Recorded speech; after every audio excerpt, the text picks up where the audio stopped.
Okay.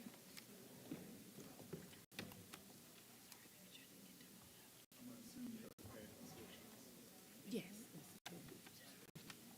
Hey, Turner, how you doing? Hey, Turner. They look right so far. Hey, John. Eugene said he was running a few minutes late. He's having vehicle trouble. Sure, I'm gonna check it out.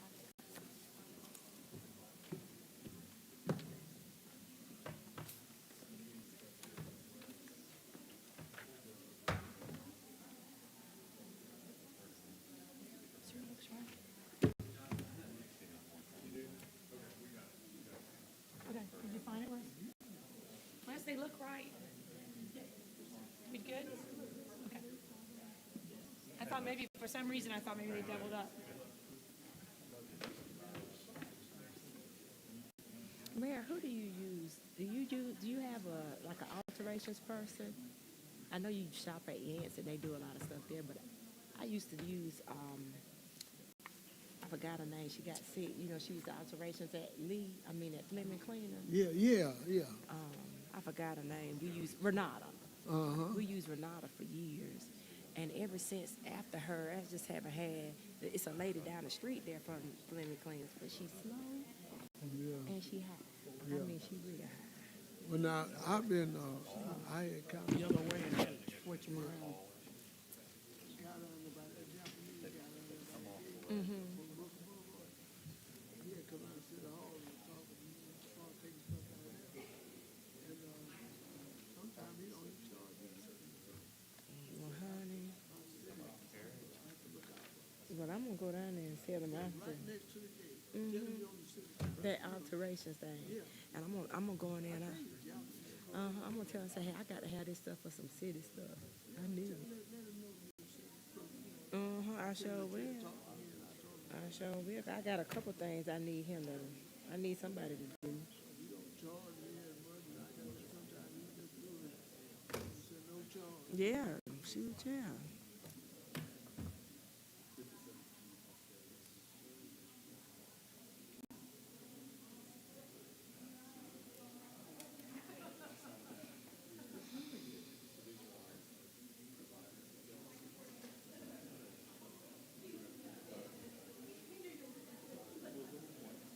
For what they say we should have.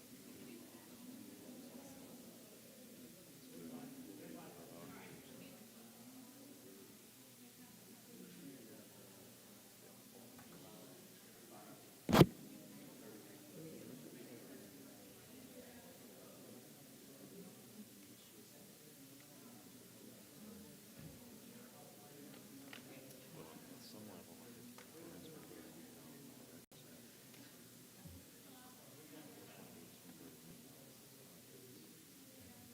and it's not facilities.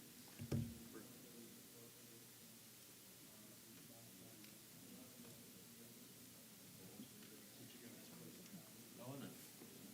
Recruitment's more than just direct pay. It's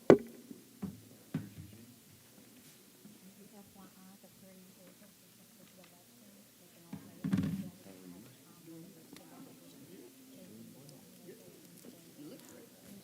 Doing well most of the time. I am until, I guess the second full week of May. Going to Nautica. But I'm going to New Brunswick. Just take my family and get away for a week to, it's a church conference, but it's still just a little town, 1,200 people. We go to a church that over 600 members in a town of 1,200. It's crazy. But we, Hey there, Eugene.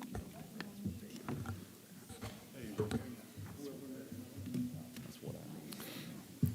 All right, ladies and gentlemen, I will call this work session of Enterprise City Council to order. Let the record show that all members of the council are present. Mr. Tellis, you got a quarterly update? I do. Mayor, council members, if you'll look in your work session packet under Q2 Vision 2025, We're still working to schedule another meeting with Sane on our Rucker Boulevard connection study.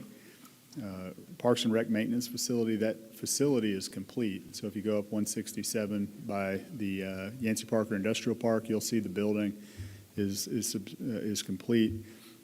Public Works is currently working to complete the parking and the fencing of the area around it, but that project's still on track for this quarter. Tier 1 benefits discussion with council. We're targeting the first meeting in June. We have with us tonight Miss Allison Love, who's back at the table with Tammy. Allison, can you? Yeah, that's our new HR director, who has joined us. I think yesterday was her first day on payroll, so we haven't run her off yet. So glad to have Allison and her years of experience with us. I think she's going to be a great asset for the city. Healthcare study, that's on the work session agenda tonight. Wes Averett with the Enterprise Healthcare Authority is with us right here behind me. Wes will be going over that study and then potential next steps and hopefully get some feedback from each one of you. Last Friday, Barry Mott and I met with ALDOT, not just on 167 signalization, but we also met regarding the traffic and congestion and amount of traffic in front of Enterprise Shopping Center and Westgate Shopping Center, as well as the potential expansion of Boll Weevil Circle, widening of that. Barry, if you wouldn't mind, you did a good job at our staff meeting today, kind of talking about, briefly those three things that ALDOT talked about. I'd just like you to tell the council kind of where you think we're at with ALDOT and what our next steps are going to be. Yes, sir.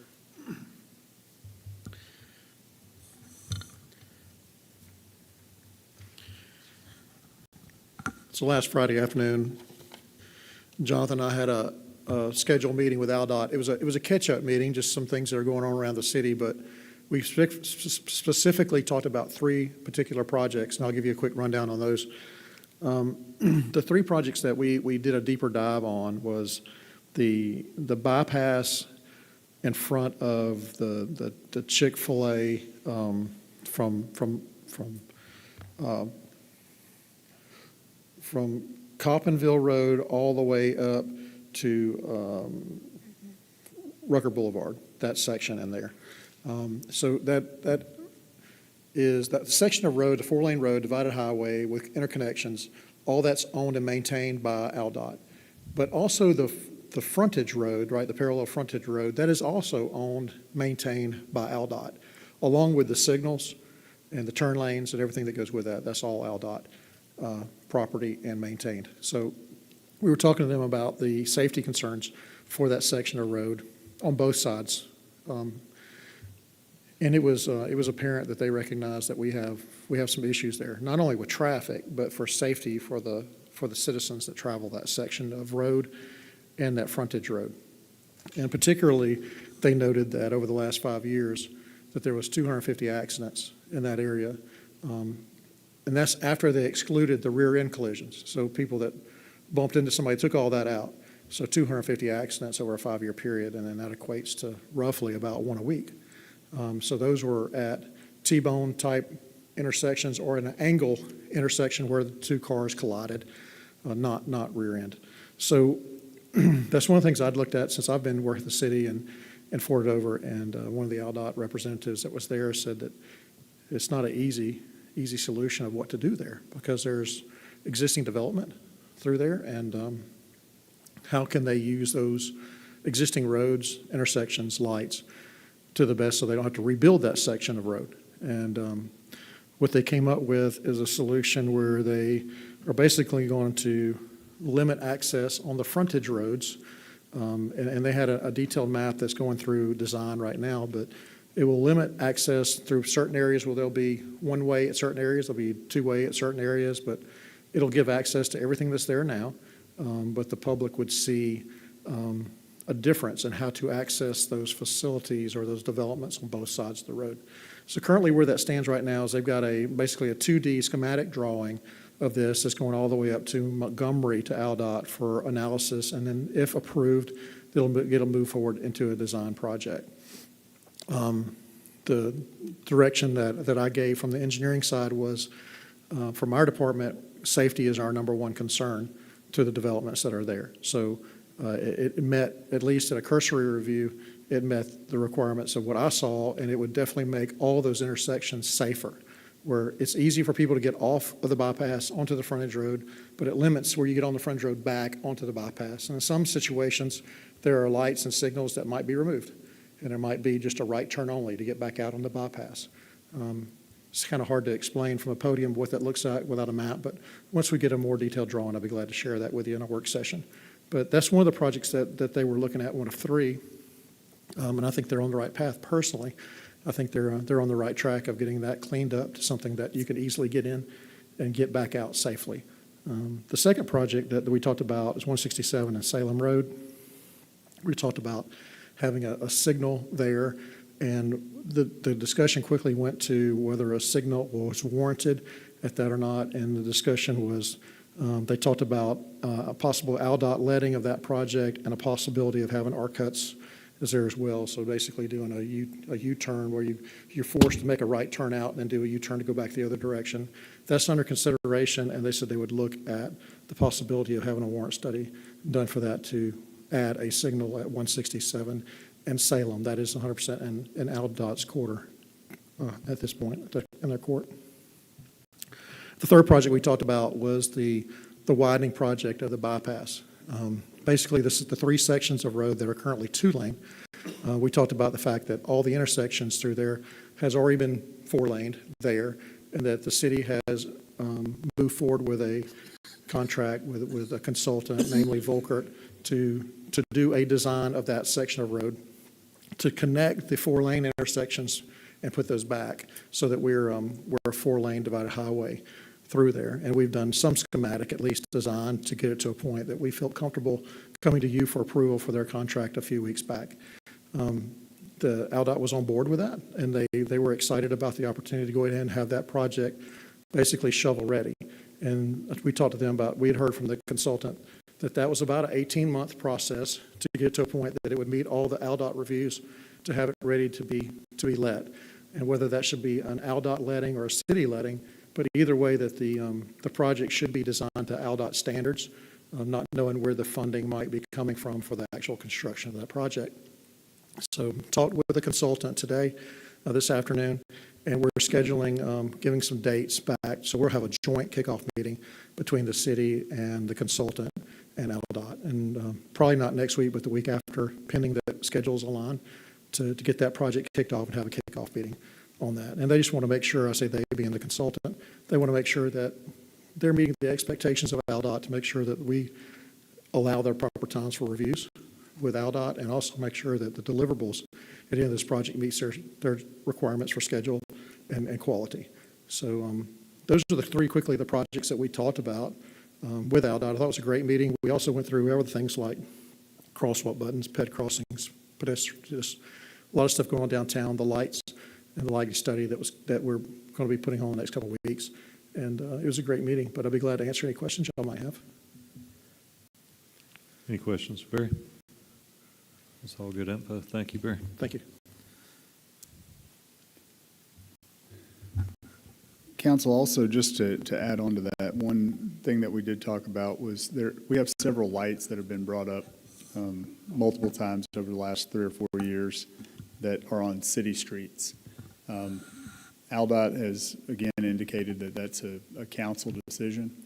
So if you would like, over the months ahead, I think our engineering department ought to do a review of the lights that we have. So there's some by the hospital, maybe on College Street, just to name a few, but there are several, maybe over by Fleming Cleaners, where I don't know if they're warranted, if you want to keep them, if you want to, just have the data and make a determination, but it could be that a four-way stop or a two-way stop at some of those intersections may be more prudent for traffic flow. I know, particularly on College Street, good example, we had 2 other schools that were there, both in K through 12, but one was through sixth grade and one was old junior. We don't have quite the same traffic that comes through that intersection to go to the schools at different times of the day. I don't know what the warrant would come back or not and suggest it would be prudent to move it or not. But AlDOT did indicate that a lot of our signalization is getting pretty old and dated. So I think as we review that, that would be incumbent on the city to replace that, and that could be expensive. So I do think that it would be prudent if you would like us to maybe analyze that. Any thoughts on that? I know I for one think that's a good idea. Yeah, that's a great idea. It'd be a great idea. I know, Jonathan, you and I have talked through the years about some of those lights that are city maintained and whether they're necessary or not. Yes, sir. We'll get on that, and I'll get you a timeline for a future council date to discuss those findings. The soccer complex, I'm suggesting we move that to Q3. Fields are on track. The long pole in the tent is to try to get the restroom facility on the PV Park side refurbished. And that looks like it's going to have to be a Q3 to actually complete that. I do think that Blake is looking to host some sort of a soccer tournament midsummer there. And so we may not be complete with all the construction, but like the bridge, the fields, all those things that connect, I think we could have most of that open in June, into June. But I don't think that restroom facility is going to be 100%. Additionally, your Bellwood and Daleville sidewalks, Daleville is close to complete. They were out there working and pouring concrete today. Bellwood looks like it's going to be a Q4 start. City Hall, again, I keep coming up with some great news today, but it looks like that is going to be a July 1st, so that was May 9th. I was informed today. I think Barry was informed last Thursday that time frame has slipped to July 1st for the city to take over. I wish I had a better answer about why that is, but between the last council meeting and this one, we have slipped some 50 days.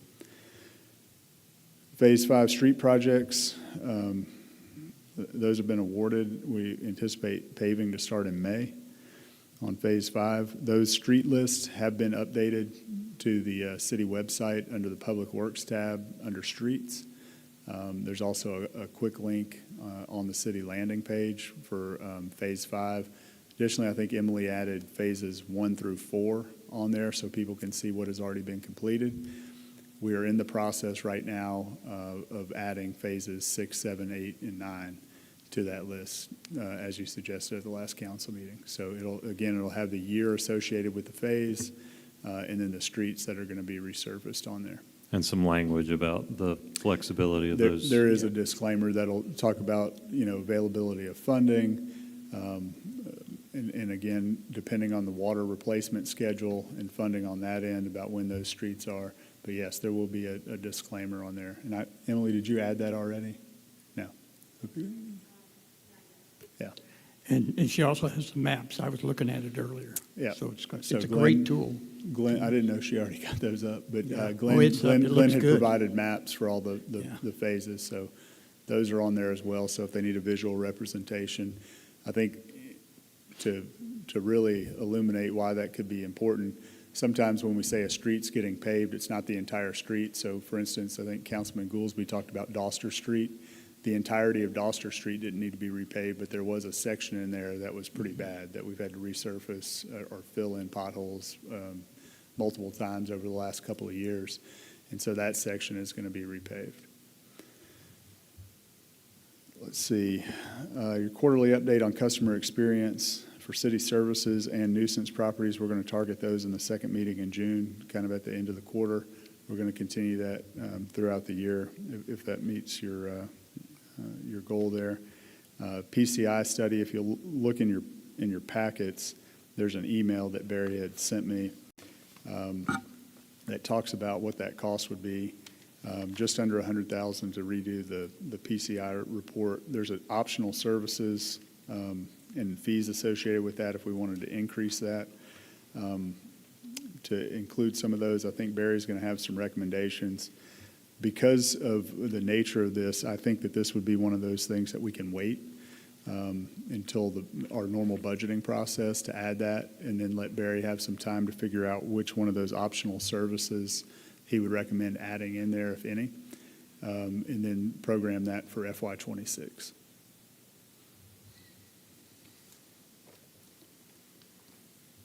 The CDBG demo grant plan has already been submitted to council, and currently we're in the process of encouraging the public to sign up for that and get people to utilize that. Our 20 units from the nuisance property list to council per quarter.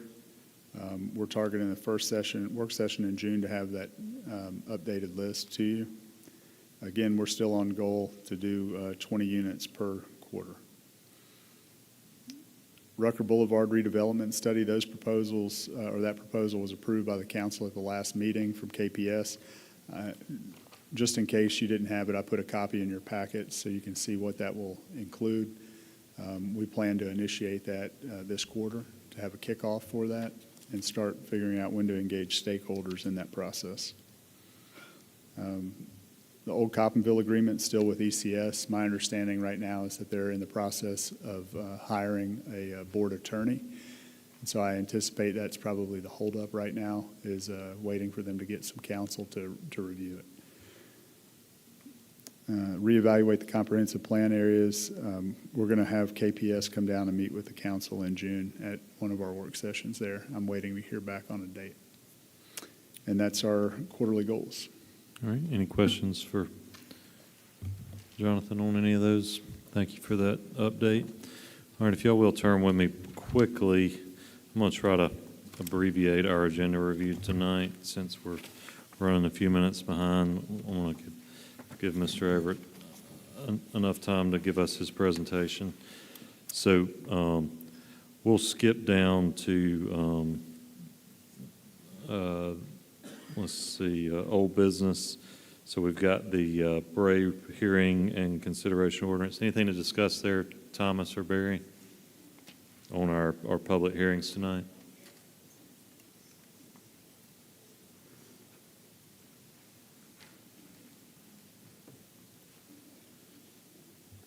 My apologies, council. The public hearing considering the Bray rezone, this is going to be rezoning about 3.5 acres from M2 manufacturing to R1 residential. This is our lowest density residential. This passed planning commission unanimously with a vote to approve. And engineering was also in favor to approve this rezone. All right. Not expecting any controversy on that? No, sir. There wasn't, Okay. Looks like we've got a recommendation to reject the bids on the well. Sounds like that came back over budget.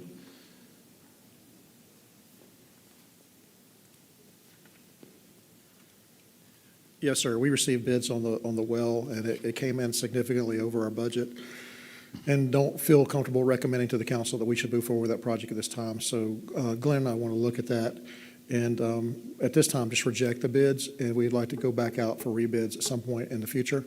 So what we're asking tonight is just reject the bids, and as the last sentence in that, just give us the authorization to go back out for bids whenever we see that it's the right time, and we feel better about getting better bid prices.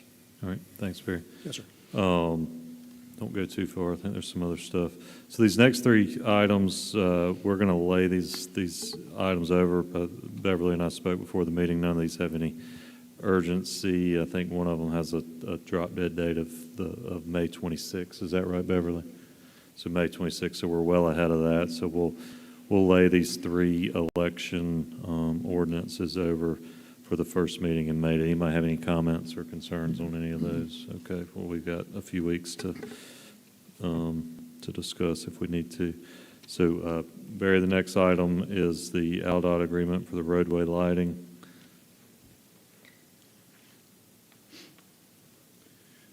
Council, so this is a typical street light request that we were brought to us by a citizen, but because it ended up being on the AL 27 North, we had to enter into an agreement with Aldot and also go through all their approval processes and so forth and so on. So this is what that agreement is Okay, for. so this is just a straightforward lighting Yes, sir. request? Okay. Any questions on that? Next item is our routine acceptance of the subdivision streets out at Bella Woods. Yes, sir. So this is a straightforward acceptance of a final plat. The engineer has their checklist of things that they need to address, the majority of which they have addressed, and they will continue to do so until it has been completed. And then we have a one-year warranty from the date of acceptance for any repairs that need to be done to the subdivision or the streets once we accept them. All right, any questions of Thomas on Bella Woods? All right, the next item is the TAP Sidewalk Project agreement with Poly Incorporated to do the designs. Yes, sir. So part of the requirements from Aldot is that they've reviewed the contract and now have given us official approval to move it back to council for authorization for them to complete the design for that TAP sidewalk grant on Bellwood Avenue. So that's what you have before you, sir. All right, any questions? Next item is the corporate hangar barge design solutions. Yes, sir. So several meetings back, PHI in conjunction with Enterprise Rescue came to us and we're looking to build a hangar at the airport, and we were able to secure a $500,000 grant towards that project. And so this contract here is for our on-call service consultant, which being Barge Design, to engage them to do the design all the way up through bid on this project. And just to remind you that the funding on this project is 100%. Anything outside the $500,000 that was secured by the city from Aldot grant would be the responsibility for Enterprise Rescue for that hangar. All right, everybody remember details on that? Okay. KPS Group, Rucker Boulevard Corridor Study. Yeah, this is just, I misspoke earlier in the work session. It was on tonight's agenda. For some reason, I guess I had it in my mind that it was on last one, but when I got that information to Beverly, she also texted me to remind me. So if you do, again, the packet is in your folder for the work session. I think there was about a little over $72,000 price tag to go along with that. We talked about it being similar to Opelika Road and what they did. So basically forecast if we were going to spend any money to make Rucker Boulevard improvements, whether that's for beautification or safety, travel, pedestrian crossings, sidewalks, what should we spend money on first, and where could we put it, and what would be those good ideas? I think city councils years ago had a similar vision for our downtown district, and they started with streetscapes, sidewalks, lighting, and so here we are. Close to 25 years later, and our downtown is thriving. So I think this would be a good first step in what do we do next along Rucker Boulevard. If we're going to spend $1, what should we spend it on? Yep. Everybody still good with that? All right, then the Strictly Tees Main Street Incubator. Blake, I don't.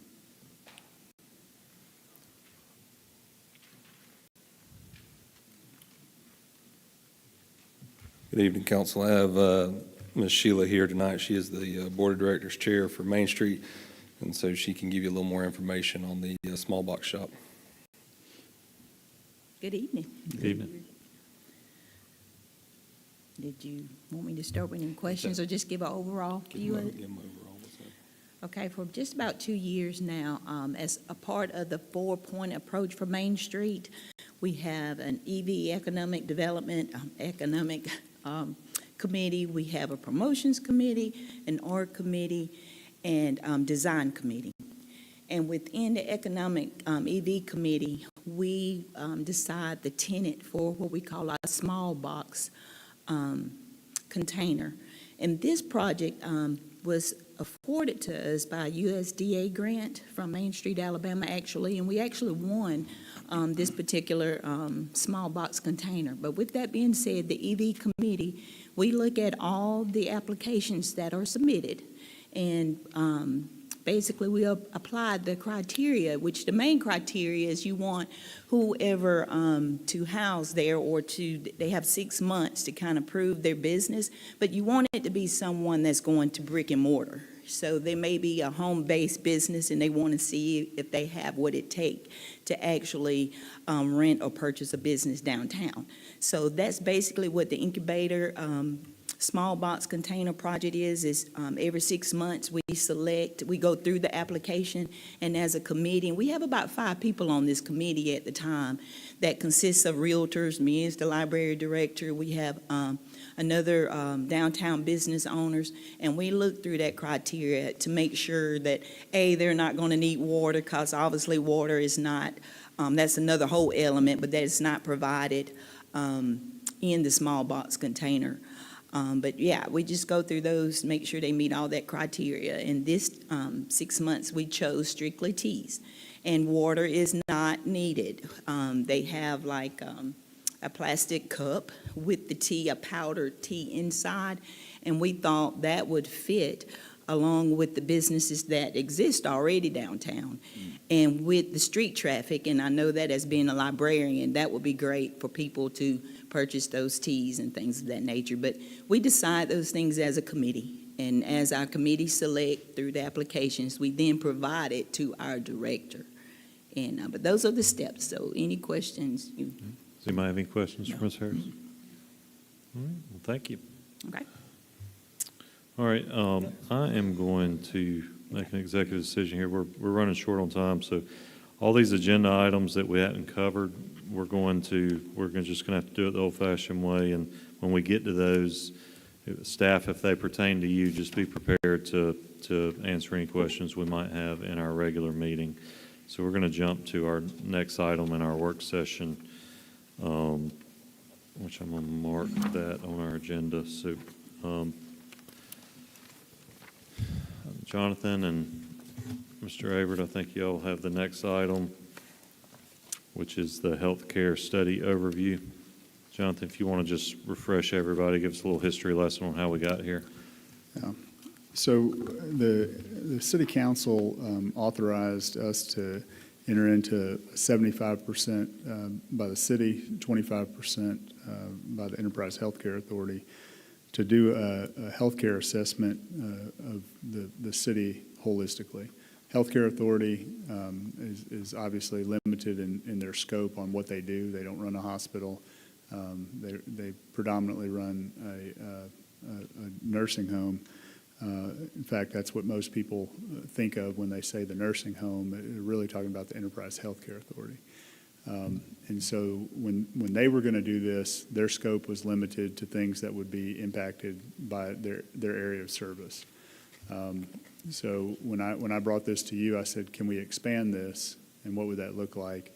And so you agreed to fund the other 75% to include the entirety of the city and the healthcare community, to kind of get an understanding of, what our deficiencies might be in the city, whether that's primary care, specialty care services. Do we have enough beds to service the needs now and potentially the future for the city of Enterprise? And so, with that, we have gone through, I guess, the last 6 to 8 months in several meetings with the Healthcare Authority and PYA who did the study. And so I asked Wes, since he's in the healthcare field and can probably read, I think each one of you have a packet. There's an executive summary and then some of the data that PYA delivered. I think there's maybe 3 or 4 stapled packets with that and supporting documentation. But I needed somebody to come and brief you in layman's terms about what that data represented. And then potentially talk about what next steps we might have once you absorb some of the data. So with that, I'll turn it over to Wes. Thanks, Jonathan. It's good seeing everyone. Sir. Thank you all for having me. As Jonathan mentioned, there are some packets of information that have been presented to each of you. And at the risk of, or in the effort to try and avoid information overload, we did present, or I did provide an executive summary. that I think would be a good reference point. So I will be referring to the executive summary document, and then as we get to each of the corresponding packets of information, I will point that out so everyone can follow along, if that sounds good. Okay? Okay, so to begin with, if you look at, as Jonathan mentioned, we've been working on this study, and the study really fell into two phases. There was a primary phase and a secondary phase, and we are going to be discussing our findings related to phase one, and then, as Jonathan mentioned, we are going to have some discussions about what steps to take for phase two. So with that being said, in looking at the executive summary, if you look at item bullet point number 1, labeled the inpatient bed analysis of Coffee County, you'll see 3 bullet points below. And the supporting documentation for this is referenced here at the Healthcare Authority of the City of Enterprise Executive Summary of Findings. Okay? But from a 30,000-foot view, what our research has shown and generated is that 57% of Coffee County residents sought inpatient or acute care bed needs outside of our county. That was in 2023. So if anyone that was a Coffee County resident had a need for an inpatient hospital stay, over half of those individuals sought that care outside of our county, which I think is a very, well, I'll let the numbers speak for themselves. My personal opinion is that was an eye-opening finding.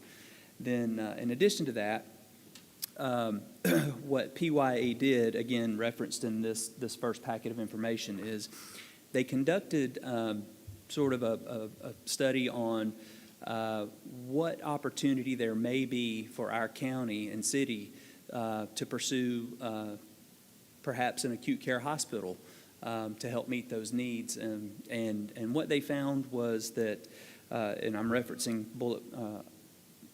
item number 1, bullet point B, is that when looking at inpatient bed needs, what you look at 2 different things, and all of this is based on SHPTA, which is the Alabama State Planning and Health Association, and then which is also governed by the Statewide Health Coordinating Council and Committee. And there's when you look at your needs, the first thing you have to start with is called a certificate of need for inpatient beds or acute care beds, otherwise referred to as a CON. And in that application from SHPTA, it outlines what the provisions are for their considerations of that analysis. And it really bases, everything is based on per county. So, when we talk about Coffee County, we're only looking at the needs in Coffee County, or if it were Dale County or Houston or whatever other county there might be, that doesn't fold into the decision-making process or the application process for SHPTA when reviewing the needs for acute care beds. So in looking at Coffee County, they basically just evaluate populations and the number of beds available to determine whether or not there is a need. And within that repository of information, you can separate it out between the number of total beds available or total number of staffed beds available. So what that indicates is that while a hospital may have be licensed for 132, 135 beds, their everyday practice, they may only staff for 80 of those beds, eliminating 52 from consideration. So with point B and the research that PYA did, their findings were that if you looked at the total number of available beds in Coffee County based off the population of Coffee County, there is a 30 to 34 bed surplus, meaning that according to those numbers, we have the number of beds we need to meet the needs of our population. However, when you look at the staffed beds metric, the findings are a little bit different. There's a slight deficit of 8 to 12 beds. And so, again, taking a step back and looking at it, according to the beds that we have available in our county, in comparison to our population, we should have enough beds to meet the needs of our residents in Coffee County. However, over 50% of our residents are leaving the county to seek those needs, or to ensure those needs are met.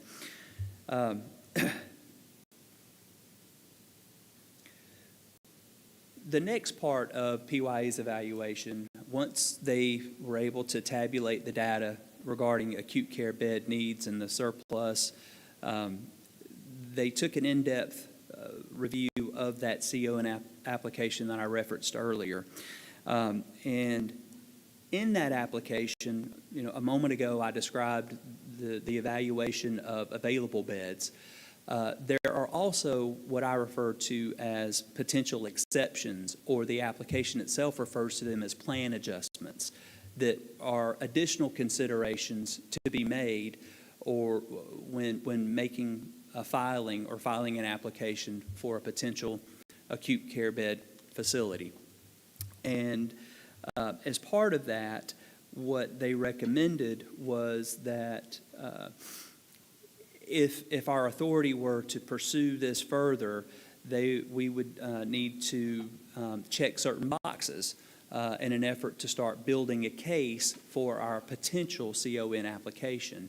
And if you'll see, referencing back to the executive summary, item 1C, there's a sentence there that's just bolded for miscellaneous comments. So basically what PYA is saying is, look, we've done the research. Based off what we see, you have the correct number of beds you need for your county in Coffee County. However, it's clearly visible that something is driving residents outside of your county to seek acute care needs.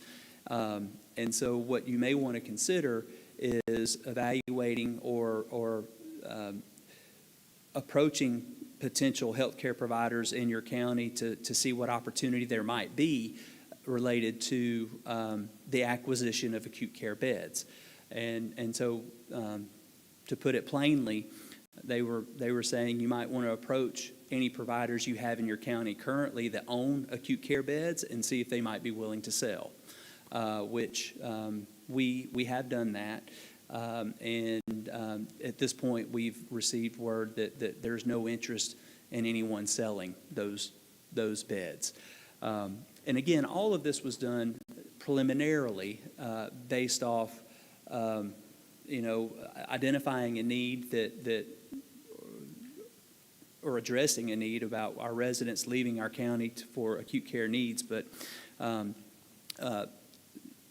making sure that we build a case in the event that we should find ourselves filing for a CON application for the state. I'm going to pause right now because I understand that I've been living and breathing this, and this is new information for everyone. But does anyone have any questions thus far? The question comes to mind for me is, obviously, of those 57% that are leaving the county, I would think they fit in at least one of two categories. One, they've willingly sought care elsewhere, either in Dothan or Troy or Opp, I guess, just moving northeast and west. But do we have a feel for how many are who want care at, in this case, Medical Center Enterprise, but are being diverted because there's not a bed? No, based off the information that was used, you can't differentiate between a diversion and or someone who willingly just sought care elsewhere. Okay. It doesn't differentiate. So we don't have a feel for that. We just don't have that data. Mm-hmm. Okay. Any other questions yet? Okay. So I will go to item number 2 on the executive summary, which is labeled the provider needs assessment. If you will look in your packet, there's the supporting documentation resides here. It's labeled with PYA at the top left, the provider needs assessment, and a lot of information contained therein. A short summary of the provider needs assessment is PYA, again, looking at the population of our county, city and county. They used some industry standard formulas based off our population to determine what sectors of our healthcare industry may be underserved and or overserved. And so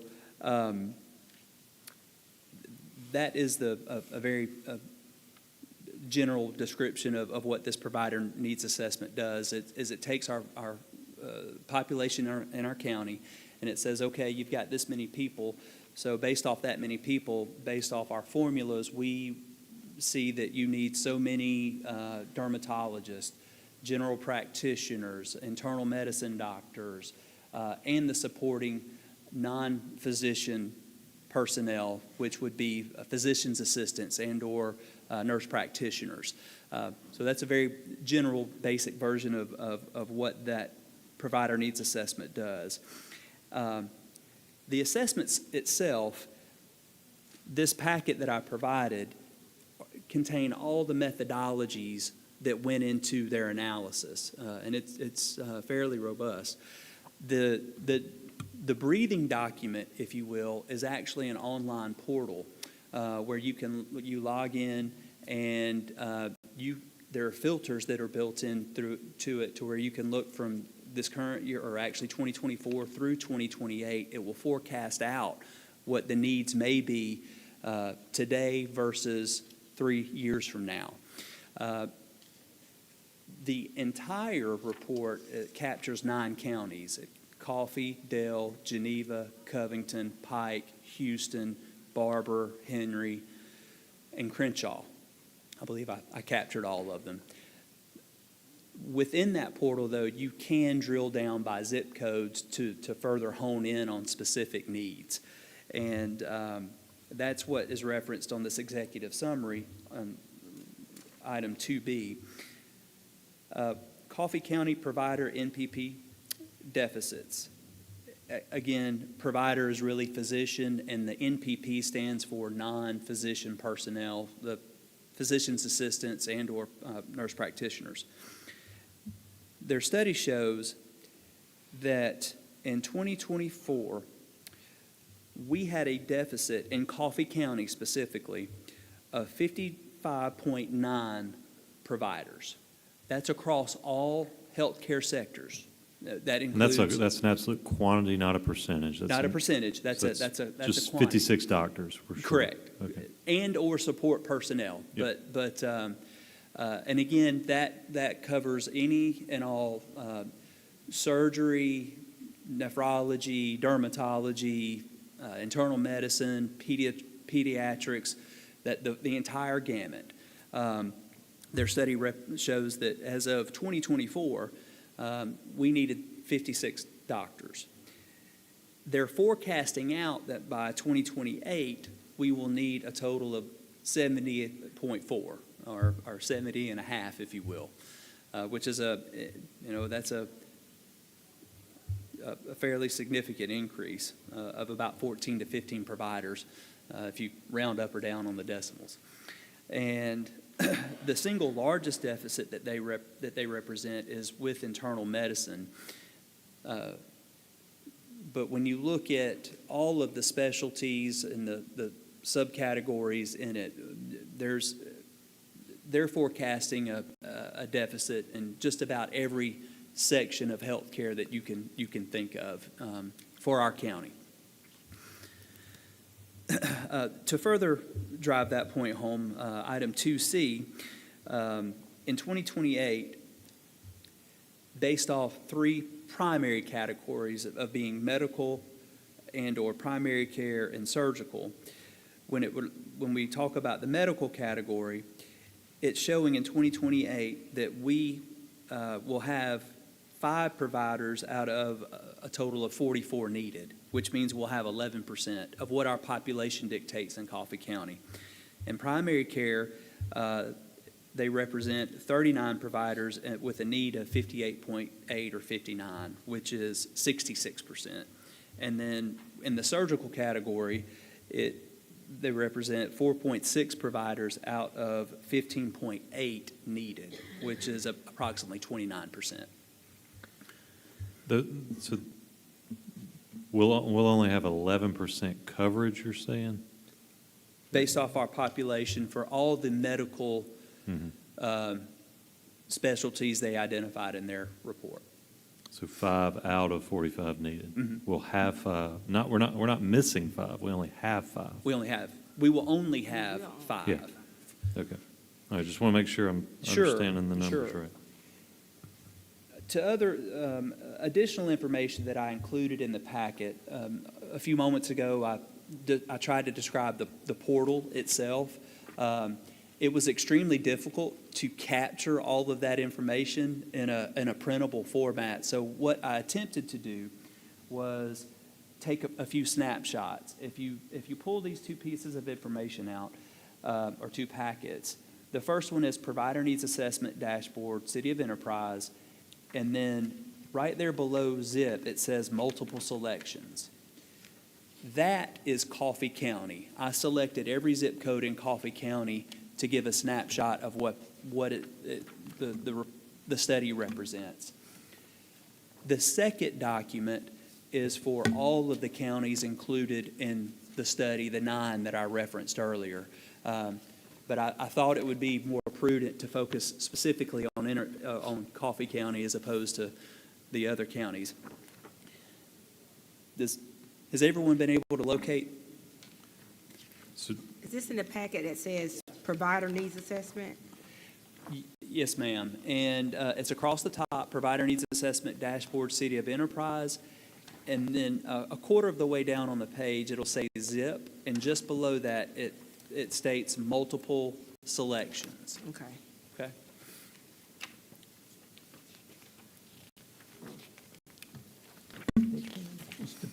Way in the back, bottom of the packet, not in the big packet there. There's smaller ones. Gotcha. I apologize. Okay. Yeah, I was in the wrong one. Got it. What this snapshot shows is it's not a complete representation just because of the way, but it's a good snapshot. This is showing 2024, and the specialty is listed, and then if you look over to the right, you'll see several columns. The physician supply, the non-physician provider supply, the total supply, and the demand. Now, this again is for 2024. Yes. Okay, sorry. So, in an effort to be thoughtful of time, it's showing over at the far right where you see red and anything in parentheses, it's representing a deficit. So the only thing we've got a surplus of is the family medicine. Correct. General practice. That's correct. The second page is just a different breakdown, demand and supply by the specialty, and it just breaks it down. You can see the family medicine, internal medicine, pediatrics, and then OB and preventative medicine. And again, this is just a snapshot of the entire portal itself, but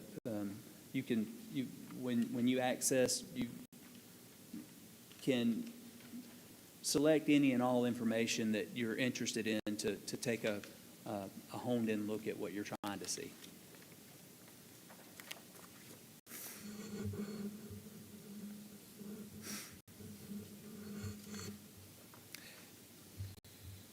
Are there any questions? Any questions on the provider needs assessment? And I know that Jonathan and I have access to it, but all I would take, if anyone else would like to have access to it, just let me know, and I can get with PYA, and they'll certainly grant it. So I see we've got 2 more sections to cover. Would you like to come during the staff reports of the meeting, Jonathan? You think that would be the best thing? So we can give this its due attention, because we're running out of time in work session. Certainly, I think that would be prudent. Yeah. I also want to make sure that you all understand that while these look alarming when we talk about only 11%, certainly is, in my opinion. Yeah. But we're not facing anything that a lot of rural, mid-size, and even larger cities are facing. I think I sent Wes a note earlier, just checking on some state data that was released a few years ago.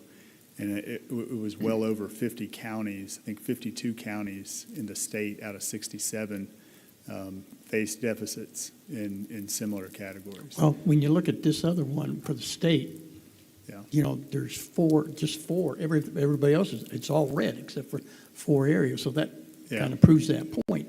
But the question, You know, I think ultimately when Wes comes back Yeah, up and we it's not drill just us. down, I think we have 2 things that, you know, for the city council, the mayor to really hone in on is, you know, what are we going to do about it? Mm-hmm. What can we do about it? And what are our next steps? So- Yeah, well, I think that's a good time to stop, and we've got it teed up to, so Wes, if you don't mind hanging around for a few minutes. Sure. When we go into staff reports, we'll call you back up. I apologize that we didn't allow you enough time in My work apologies for session. being long-winded. That's good. But, all right, well, let's take a 4-minute recess, and we'll be back at 6 o'clock for our regular council meeting.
Zach, I see you're Ben's replacement tonight. Are you Ben's replacement? I guess. Well, Ben's on my sheet, but I won't call you Ben.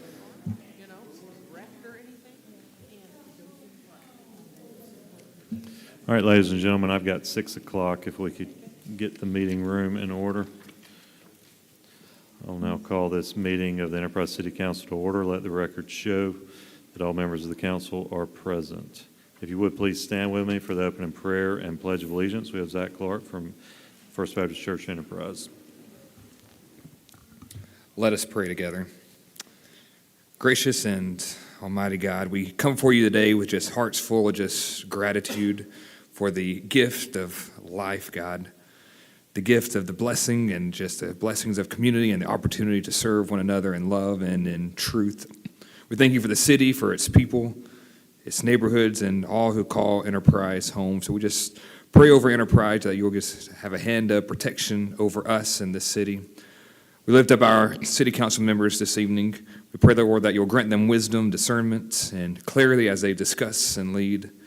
May they be guided by integrity and compassion, seeking the good of all. We pray, Lord, that you'll strengthen them for the work ahead, and may their service be marked with humility and unity. And Lord, as we just look ahead to this coming Sunday, we pause in thanksgiving for the greatest gift that you have given us, and that is your Son, Jesus Christ. We praise you for his life, his sacrifice, and his resurrection. Though we have, and through him we have hope and new life. And as Easter approaches, may we be reminded of the light that darkness has, the light that no darkness has overcome. And as your scripture says, that you proved your love to us, that while we were still sinners, Christ died for us. So I pray, Lord, for this meeting, that you'll be in every word spoken, every decision made, and every heart present.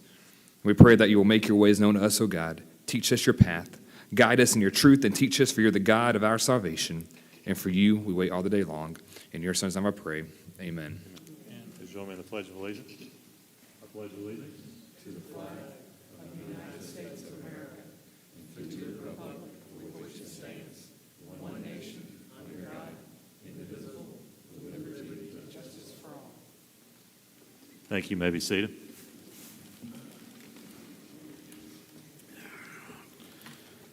All right, Council, you have the agenda in front of you that was distributed last week and discussed in the previous work session. I will entertain a motion to approve the agenda of the meeting as submitted. I move to approve the agenda of the meeting as submitted. Second. We have a motion and a second to approve the agenda of the meeting as submitted. Is there any further discussion? All those in favor say aye. Aye. All opposed, same sign. Motion carries. We'll now consider the consent agenda. All matters listed within the consent agenda have been distributed to each member of the council for review, are considered to be routine, and will be enacted by one motion of the City Council with no separate discussion. If separate discussion is desired on an item, that item may be removed from the consent agenda and placed on the regular agenda by request of a member of the City Council. I'll now call for a motion to approve the consent agenda as presented. I move to approve the consent agenda as presented. Second. We have a motion and a second to approve the consent agenda as presented. Is there any further discussion? All those in favor say aye. Aye. All opposed, same sign. Motion carries. We'll now have a mayoral proclamation for Civitan Awareness Month. I'll call upon Mayor Cooper, who will read a proclamation designating the month of April as Civitan Awareness Month in the City of Enterprise. Mayor?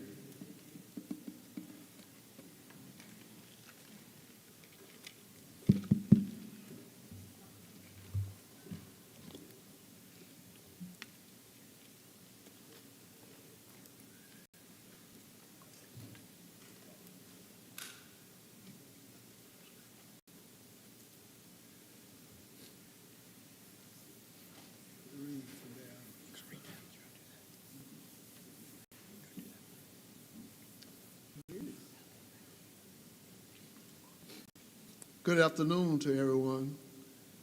At this time, I would like to call up all the members of the Enterprise Civitan Club. I have asked Councilman Scotty Johnson to join me. He is a proud member of the Civitan Club, and I thought it would be fitting for him to read the proclamation. Councilman Johnson.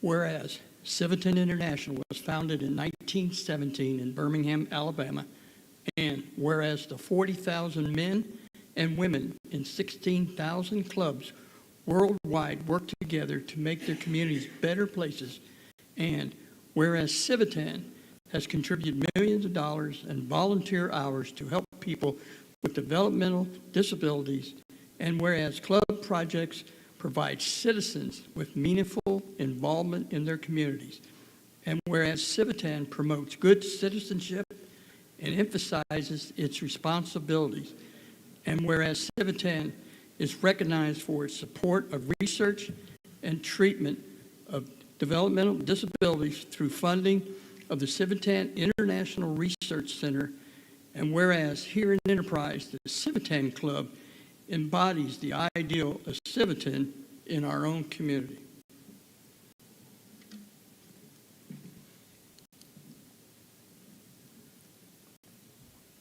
Now, therefore, I, William E. Cooper Sr., Mayor of the City of Enterprise, Alabama, do hereby designate the month of April as Civitan Awareness Month, and encourage the residents of Enterprise to actively support and take pride of the worthwhile efforts of this international service organization and the work of the Civitans in our community.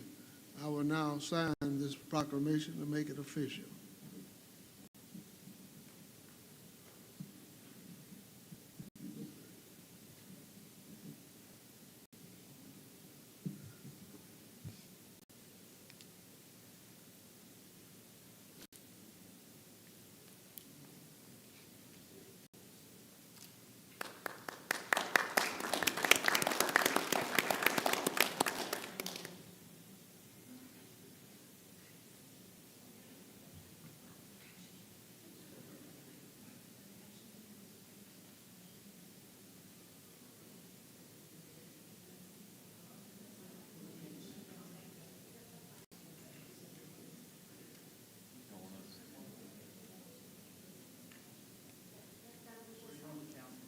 You want us to stand up?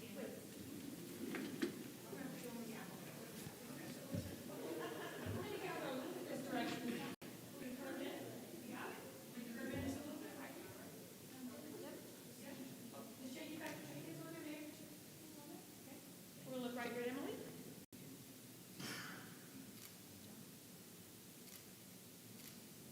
Hold on, gotta do the social media.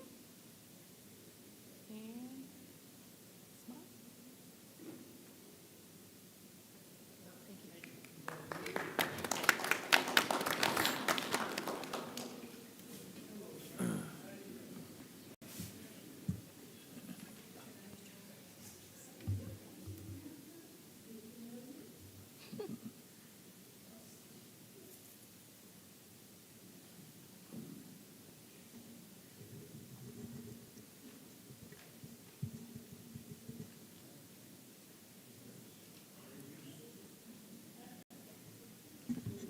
All right, thank you, Mayor, and thank you to all the Civitans.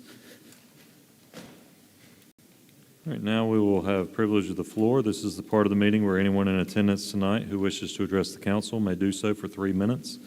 If there is a public hearing on the agenda for the topic you are concerned with, please wait until that public hearing opens to address the council. If they choose, staff, mayor, and council will respond to your comments during the appointed times later in the meeting.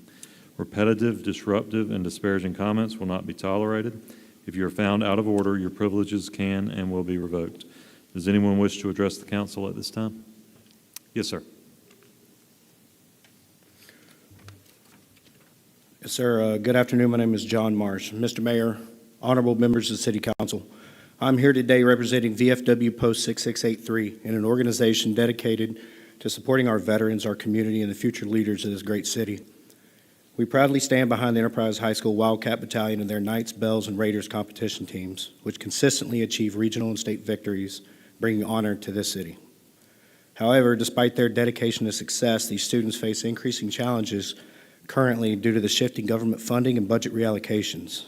JROTC programs across the nation are feeling the impact, with financial constraints limiting resources for travel, competitions, and essential equipment. As federal funding becomes uncertain, we are we as a community must step forward to ensure that these young leaders continue to have the support they need to thrive. Enterprise has always been a city built on strength, resilience, and unwavering support for its own. From our local businesses to our military families, we have continuously demonstrated the power of unity. Now we have another opportunity to reinforce that legacy by providing the Wildcat Battalion with a new utility trailer tailored to their needs. This trailer is more than just transportation. It will stand as a powerful symbol of collaboration between the City of Enterprise, its businesses, and the next generation of leaders. Pictured at cornerstone events like the Christmas Parade, downtown celebrations, and gatherings throughout Enterprise, carrying the Wildcat Battalion logo alongside those contributing sponsors on full display. With this trailer, we showcase not only the accomplishments of these students, but also the strength of the community that stands behind them. To make this vision a reality, I've organized a fundraiser to raise the necessity funds for the trailer. While we're working hard to reach our goal, we cannot do it alone. We need the support of this council and our local businesses to help ensure that these students have the resources they need. Your contributions and connections to potential donors will be invaluable in making this happen. Our goal is to have this trailer completed by the 2025 Christmas Parade, and with your help, I think we can make this happen. These students embody discipline, leadership, and excellence despite many challenges, and they deserve recognition and support from the city they proudly represent. Enterprise has never wavered its commitment to its people, and today we ask that tradition to continue. Let's stand behind the Wildcat Battalion, support this fundraiser, and ensure that they have the tools they need to thrive. Thank you for considering this collaboration. Together we can empower our youth, overcome funding obstacles, and strengthen our community's commitment to the next generation. Thank you. Mr. Marsh, how much money are they trying to, or are y'all trying to raise? Currently, sir, the total price is approximately $12,000 total. All right. Thank you. Yes, sir. All right, anybody else wish to take privilege of the floor? Yes, sir. Good afternoon. Thank you for giving me this opportunity. Thank the mayor and the city council. I'm Willie Brown at 205 Coon Street. I moved in my house 1971. I've been waiting to 71 to this moment to finish paling my street. My street don't stop at my house. It stopped down to the dead end on Coon Street here in Enterprise. And I just want to bring it for the city council that when they gonna finish paling my street. Reading it ain't paved, they wouldn't let me. They would made it stop at my house. But I go all the way down to the dead end, Baker Street down there where Mr. Baker owned that land. And I want to bring it to the city council. I've been waiting ever since 71 and they still hadn't did anything.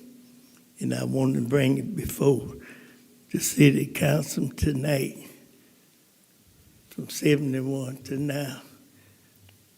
I would love to finish getting it paid all the way down to the end, because I had to give up personal land, plus I had 50-foot right-of-way on my deed, and they sold my right-of-way, and then Bear Brown wouldn't let me come up on my land, go up on my land at Coon Street. He made me give up 25 foot. And the lady who bought it, the other part of the land was Miss Lucille Hook. She gave up 25 foot, and I had to give up 25 foot off of my personal land after having 50-foot right-of-way. And that's the only way I could build was to deed the city 25 foot of my personal land, and they deed the city 25 foot of their personal land so I could build. All right, well, we will take that under advisement. Thank you, sir. Thank you. Yes, sir. I apologize. I did not submit his paperwork prior. I have some. Can you speak into the microphone, please, so we can hear? Okay, you go. I apologize. Work kept me from submitting this to the council prior to right now, but I do have some information that would be handled. All right. Okay, he's going to talk. I'm going to listen. And there should be 7 of them. Thank you. You got it. I'm Jonathan Funk I'm a Life Scout within Troop 150. I'm currently working on an Eagle Scout project. I would like to propose a construction, donation, and installation of bat boxes to local parks. Bats are an important part of our ecosystem. Some are pollinators. Most eat insects, including our beloved Alabama mosquito. One adult bat will consume up to 600 insects per hour. A colony of 100 over the course of one season will consume up to 2,200 pounds of insects. This is a significant impact on our comfort while using our parks. Construction is straightforward using cedar planks, glue, screws, and caulk, and whatever other materials are required. It is recommended that installation be away from human traffic flow in between 16 foot high. Mounting can be done on buildings' existing poles, purpose-installed poles, or trees. The downside to trees is it provides easier access for predators to the boxes. Bats are mammals. They are attracted to concentrations of insects. Human environments attract these insects. While there is the possibility of interaction with people, bats would rather avoid us seeing us as predators. Proper placement of the boxes will reduce these interactions. Prior to installing any box, I would seek approval from the city point of contact. Due to BSA Youth Protection Guidelines, my contact information is through my family sponsor. Please feel free to contact me through John Funk, phone number 334-701-0102, or johnfunk123@hotmail.com. All right, Jonathan, thank you for the information. If you would, make sure that Mr. Moore gets a copy there in the red shirt, gets a copy. He'll be I assume will be our point of contact on this, right, Blake? All right. Thank you, sir. Thank you for your interest in serving your community. Anybody else wish to take privilege of the floor? Mr. Byron? Thank you, Mr. President, Council, Mayor. I'm here to thank each and every one of y'all, as well as the Police Department, the Fire Department, and Parks and Recreation. I'm here on behalf of the Special Olympics of Coffeedale, Geneva, that held our track and field day last Friday. And it's just a great community event. We want to thank each and every one of you who have supported it in the past. And Chief, I want to thank you for I think we've got 2 events coming up, Tip the Cop. Okay, and I thank you for that, and we'll be out there helping you. Thank y'all so much. When are those events? You're going to go, okay, good. All right, we can address that in staff reports then. Anybody else wish to take privilege of the floor this evening? All right, we'll move on to staff reports. Chief, you want to go ahead and...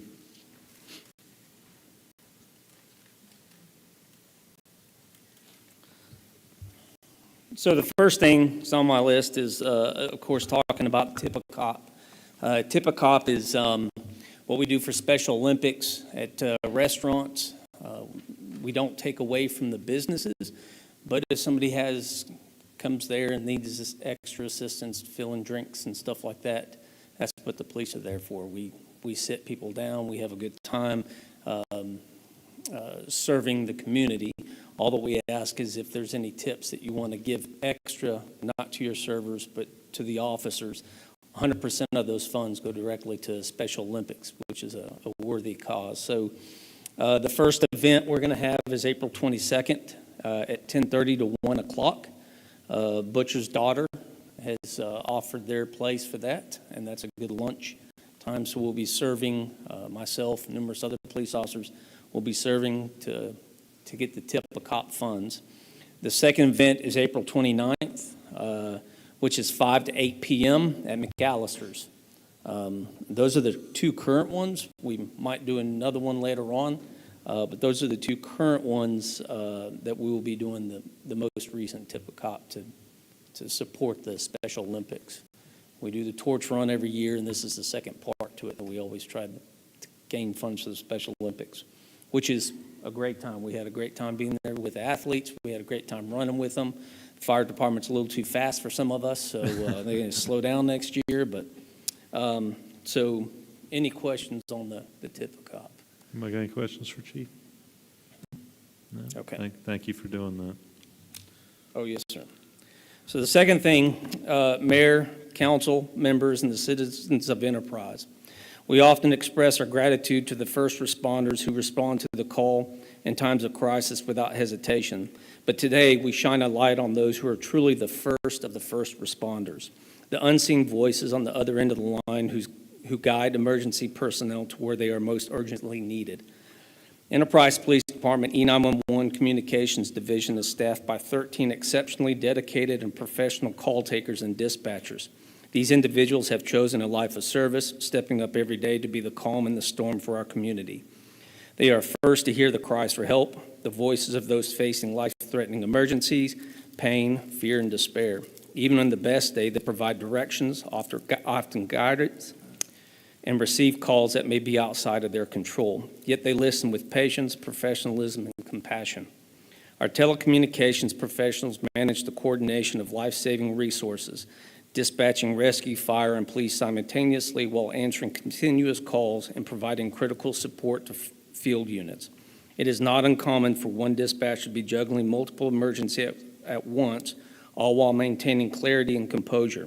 Their multitasking ability is nothing short of extraordinary. I have seen these professionals, who are the backbone of our city's first responders, put aside their own emotions and human nature to successfully deploy emergency personnel, all while feeling the overall stress of being absent from the scene.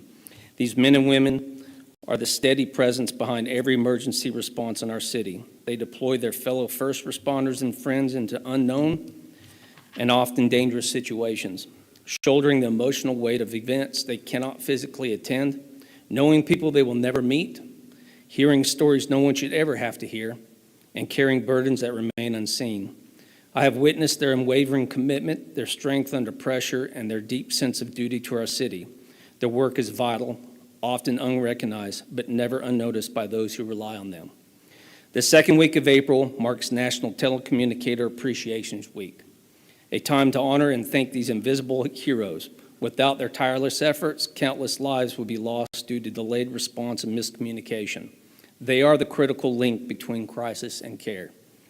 To our dispatchers, you are the heartbeat of the public safety in the city of Enterprise. Your dedication, courage, and excellence hold a special place in the hearts of every emergency responder and community member.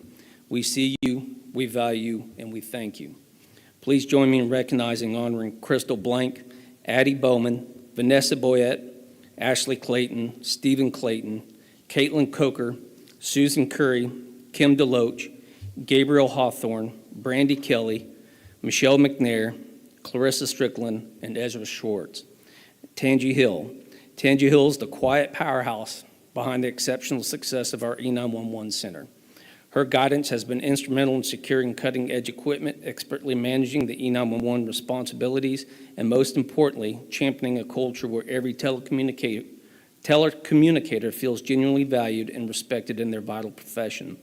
Thanks to her unwavering dedication, we proudly stand as one of the finest E911 centers anywhere, home to the best of the best. Dispatchers save seconds, seconds save lives. Thank you.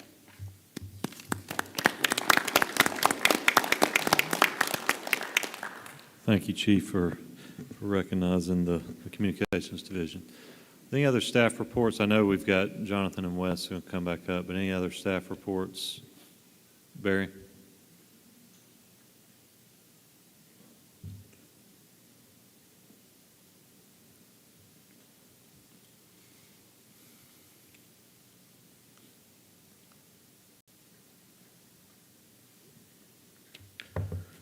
Normally, when I come here tonight, I have a laptop with me, so I was trying to get the Ditto to work. Oh, it did work. That's great. I'll get with Mr. Brown before he leaves, if he'll stick around for a little bit, but I have been out there to Coon Street before, since it's been several years back, but we did go and looked at some street lighting back up between his house and back up towards 84, but I'll just so the council can see and everybody here can see, this is 205 is down on the left, and the gentleman is correct that at the end it's a dead-end street, and I'm going to try my best to operate this on my iPad, but down towards the end it gets a little rough and actually stops at a dead end right there. According to GIS, it looks like there is a dedicated right-of-way there, but I don't know what the background is on that street. But one thing I will do is I'll go back and look at our PCI study and see what we've got there and see what we need to do about that road, see where it falls. And I've been to this gentleman's house before many years back, if he remembers me, and I'll be glad to fill him back in about what's going on. But the road is it does have patches in it. It does need to be updated. However, we're tackling the worst PCI streets first, the worst ones first, and this one, it does need to be repaved, but there's worse roads than this that we have been tackling so far. So this is one I'll update and look at and see where it falls on the list and communicate with the resident and get back with the council and let you know kind of what we find. You don't know off the top of your head where it stands on the water replacement list? Or? That's one thing I'll check, sir, is to find out. Several of the projects that we have, the road should have been repaved already, but it's currently in a water line project, and we don't want to go in there and pave the street and have the water department come right behind and cut through a brand-new paved road. So I need to do a little bit of homework, find out what this is, and I'll get back with that gentleman, but I just want to give you a quick update about this. Thank you, Barry. Yes, sir.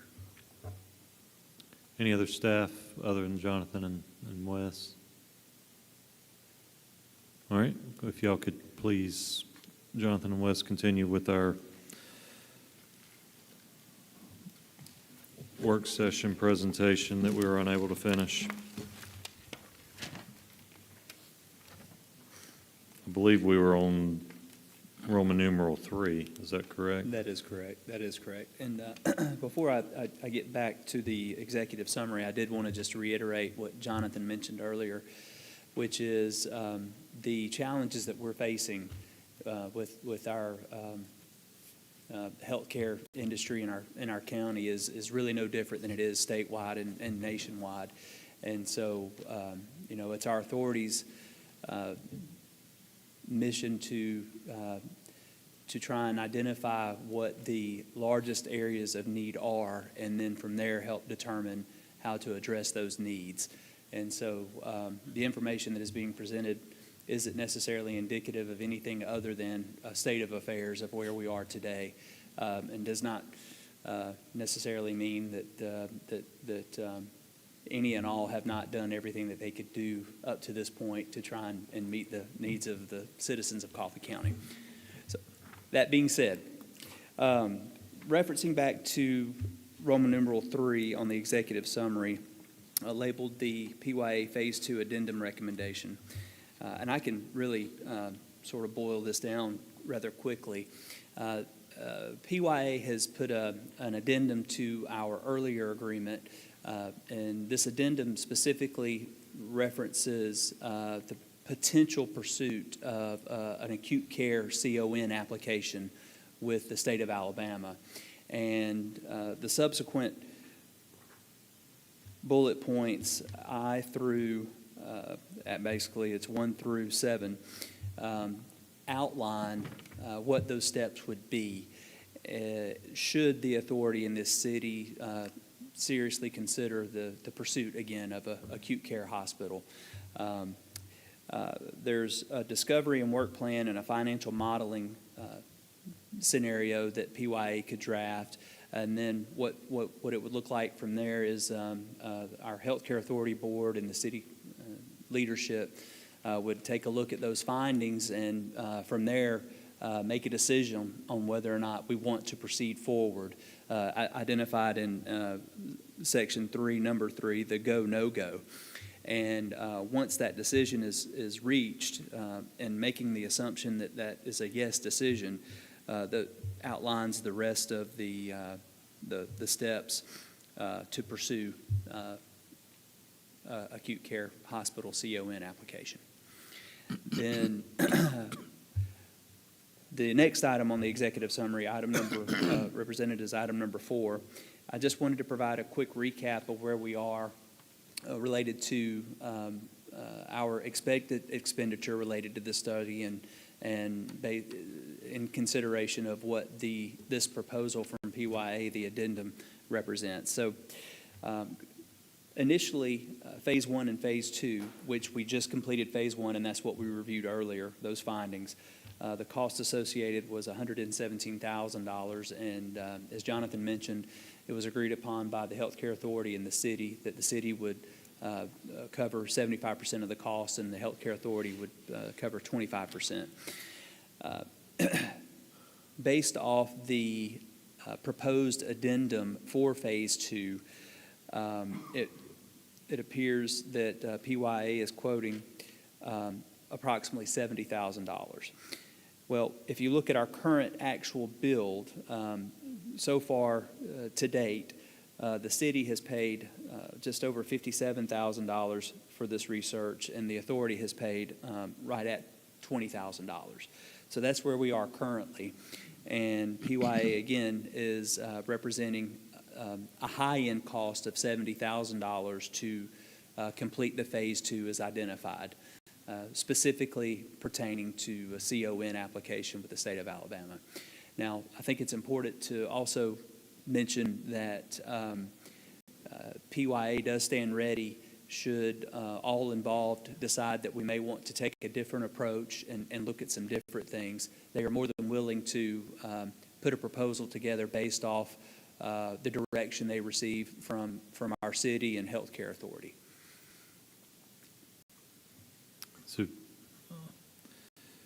I don't guess you're looking for an answer tonight on that, are you? No, Yeah. I think that I believe there's probably a lot of information to be soaked in and considered before we make a decision on where to move forward. I guess this question's for both Sure. of y'all. I mean, what are our next steps, Jonathan, practically? I mean, it sounds like we may need to, we've got some homework, the council does, and then maybe get together and have some more in-depth roundtable discussion. I certainly think that it would be advisable to, do some homework, absorb some of the information in the packets that Wes has provided you, and kind of do some analysis on your own. You can look at state, national trends.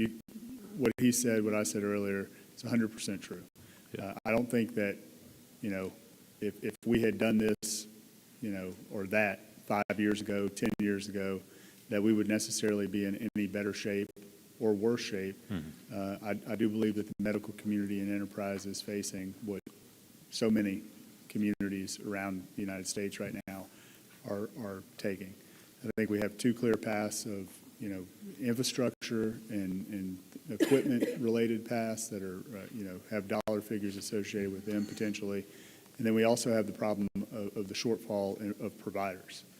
And so, I think while everyone is facing similar challenges, I do believe it's incumbent on enterprise to come up with our own unique solution to try to address those problems. Yeah. And what that looks like, I think, there's a wide range of what that could look like, and that's where I think we need to sit down and talk. Potentially some of that, maybe even in an executive session in the future, so that we don't disparage, if we have to talk about, certain providers, certain, doctors even, whatever that looks like, I would hate to do that in an open forum, but I think the large portion of this can be done in an open setting.